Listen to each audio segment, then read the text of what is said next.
प्यारे भक्तों, जय श्री कृष्ण। अच्छे लोगों के साथ हमेशा बुरा क्यों होता है? गीता में श्री कृष्ण ने दिया है अर्जुन को इसका जवाब। आपने महसूस किया होगा कि जो लोग अच्छे कर्म करते हैं वो परेशान रहते हैं, वहीं जो बुरे कर्म करते हैं वो खुशी से रह रहे होते हैं। अच्छे कर्म करने वाले परेशान होते हैं, आखिर उन्हें इतनी परीक्षा क्यों देनी पड़ रही है, जबकि जो अधर्म की राह में हैं वो खुश हैं और जिंदगी का लुत्फ उठा रहे हैं। अगर आपके मन में भी ये सवाल आया है तो आज हम आपको इसका जवाब देंगे। ये जवाब वो है जो भगवत गीता में लिखा है और कृष्ण ने अर्जुन को दिया था। भगवत गीता में वर्णित कथा के अनुसार जब भी अर्जुन के मन में कोई दुविधा होती थी तो वो श्री कृष्ण के पास पहुंच जाते थे। एक बार की बात है, अर्जुन भगवान श्री कृष्ण के समीप आकर कहते हैं कि वो दुविधा में है और इसका जवाब वो कृष्ण से चाहते हैं। श्री कृष्ण ने पूछा कि क्या सवाल है? अर्जुन ने कहा, मुझे ये जानना है कि अच्छे लोगों के साथ हमेशा बुरा ही क्यों होता है, वहीं बुरे लोग खुशहाल दिखते हैं। अर्जुन के मुंह से ऐसी बातें सुनकर श्री कृष्ण मुस्कुराए और कहा, मनुष्य जैसा सोचता है और महसूस करता है वैसा कुछ नहीं होता है, बल्कि अज्ञानता की वजह से वो सच्चाई नहीं समझ पाता है। अर्जुन उनकी ये बात समझ नहीं पाए। इसके बाद श्री कृष्ण ने क्या कहा वो जानते हैं। श्री कृष्ण ने अर्जुन से कहा, पार्थ, मैं तुम्हें कथा सुनाता हूँ। उसे सुनकर तुम समझ जाओगे कि हर प्राणी को उसके कर्म के हिसाब से ही फल मिलता है।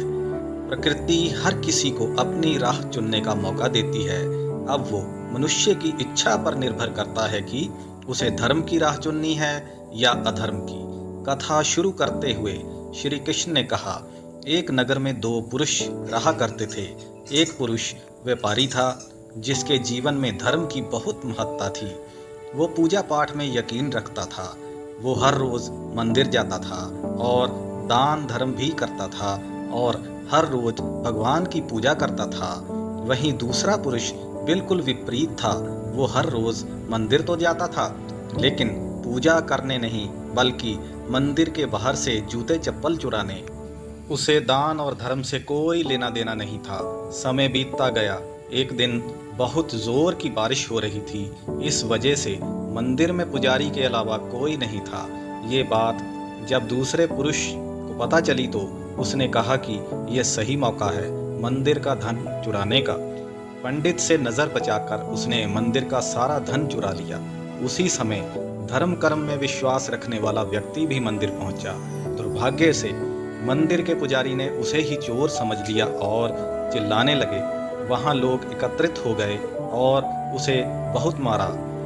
किसी तरह वो बचते बचाते वहां से निकला तो दुर्भाग्य ने उसका साथ वहां भी नहीं छोड़ा। मंदिर के बाहर वो एक गाड़ी से टकरा गया और घायल हो गया। फिर वो व्यापारी लंगड़ाते हुए घर जाने लगा तो रास्ते में उसकी मुलाकात उस पुरुष से हुई जिसने मंदिर से धन चुराया था। उसने कहा, आज तो मेरी किस्मत चमक गई, एक साथ इतना सारा धन मिल गया। ये सब देखकर उसे बहुत बुरा लगा और उसने अपने घर से भगवान की सारी तस्वीरें निकाल दी। कुछ सालों बाद दोनों पुरुषों की मृत्यु हो गई। मरने के बाद जब दोनों यमराज की सभा में पहुंचे और भले पुरुष ने दूसरे व्यक्ति को देखा तो उसे बहुत गुस्सा आया। उसने क्रोधित होकर यमराज से पूछ ही लिया, मैं तो हमेशा अच्छे कर्म करता था, दान में विश्वास रखता था, उसके बदले जीवन भर मुझे अपमान और दर्द ही मिला और इस व्यक्ति को नोटों से भरी पोटली, आखिर ऐसा भेदभाव क्यों? इस पर यमराज ने कहा, पुत्र, तुम गलत समझ रहे हो। जिस दिन तुम्हारी गाड़ी से टक्कर हुई थी वो दिन तुम्हारे जीवन का आखिरी दिन था, परंतु तुम्हारे अच्छे कर्मों की वजह से तुम्हारी मौत सिर्फ एक छोटी सी चोट में बदल गई। तुम इस दुष्ट व्यक्ति के बारे में जानना चाहते हो। दरअसल इसके भाग्य में राजयोग था, मगर इसके कुकर्मों और अधर्म की वजह से वो सिर्फ एक छोटी सी धन की पोटली में बदल गया। कथा सुनने के बाद श्री कृष्ण अर्जुन से कहते हैं, पार्थ, क्या अब तुम्हें तुम्हारे सवाल का जवाब मिल गया? ऐसा सोचना कि भगवान तुम्हारे कर्मों को नज़रअंदाज कर रहे हैं, ये बिल्कुल भी सत्य नहीं है। भगवान हमें कब क्या किस रूप में दे रहा है मनुष्य को समझ में नहीं आता है, मगर आप अच्छे कर्म करते रहे तो भगवान की कृपा हमेशा बनी रहती है। इसलिए अपने अच्छे कर्मों को बदलना नहीं चाहिए, क्योंकि उसका फल हमें इसी जीवन में मिलता है।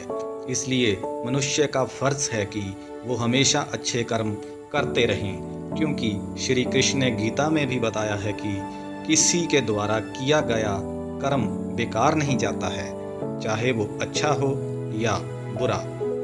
भक्तजनों, श्री कृष्ण की ये बातें अगर आपको अच्छी लगी हैं और आपने इस कहानी को पूरा सुना है तो चैनल को सब्सक्राइब करें और कमेंट करें। जय श्री कृष्ण ज़रूर लिखें। जय श्री कृष्ण।